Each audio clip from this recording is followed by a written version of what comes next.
अनुपमा उसे समझाती है, भा सिर्फ प्रार्थना कर सकते हैं, इलाज तो डॉक्टर ही करेगा। लेकिन लड़की की माँ अनुपमा पर भड़क जाती है और वो उसे भा पर शक करने को मना करती है।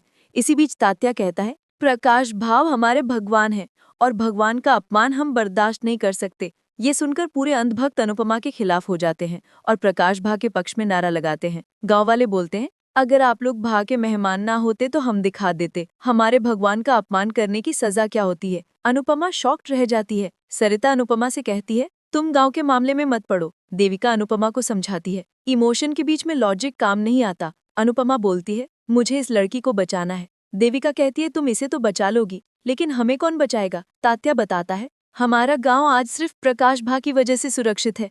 इस गांव की औरतें रात में भी बेखौफ घूम सकती हैं। तभी अनुपमा कह देती है, हमें तो यहाँ सुरक्षित महसूस नहीं हुआ। प्रकाश चौंक जाता है। अनुपमा सीधा प्रकाश की आंखों में देखकर बोलती है, हम बाहर वालों का आपने इतना सत्कार किया, उसके लिए आपका धन्यवाद। आप नारी के सम्मान की बात करते हैं, लेकिन आपके ही आदमी ने मेरी बेटी के साथ छेड़खानी की है। प्रकाश हैरान होता है। अनुपमा आगे कहती है, आपसे सम्मान तो मिल गया, लेकिन क्या इंसाफ मिलेगा।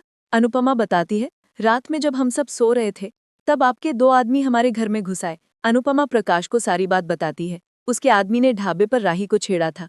पूरा माहौल सुन्न हो जाता है। अनुपमा इशारा करके उन आदमियों के बारे में बताती है, यही वो आदमी है। वो पूछती है, क्या आप अपने ही आदमियों को सजा देंगे?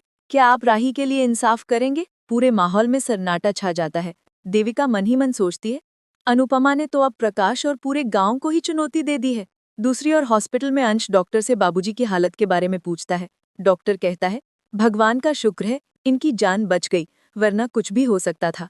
आपको इस उम्र में इन्हें अकेला नहीं छोड़ना चाहिए। इन्होंने अपनी बीपी की दवाई भी नहीं ली और इनकी ईसीजी रिपोर्ट भी सही नहीं है। गिरने से इनके पैर में भी चोट आई है। अंश शॉक्ड होता है। इसी बीच बाबूजी को होश आता है। अंश अनुपमा को कॉल करने लगता है। तभी बाबूजी उसे मना करते हैं।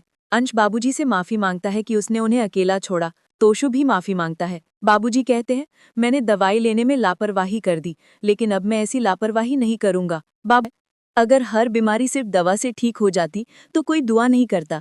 दुनिया में बहुत कुछ ऐसा है जो हमें दिखता नहीं।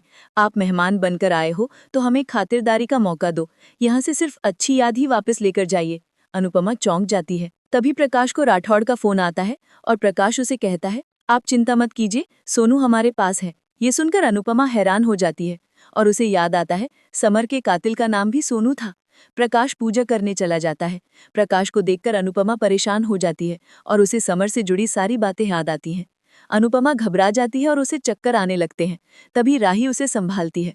अनुपमा राही के गले लग जाती है और प्रकाश को देखती रहती है। राही हैरान होती है।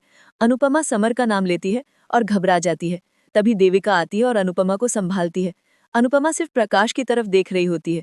दूसरी ओर बाबूजी अंश और प्रेम को देखकर खुश होते हैं। बाबूजी कहते हैं, भगवान ऐसे बेटे सबको दे।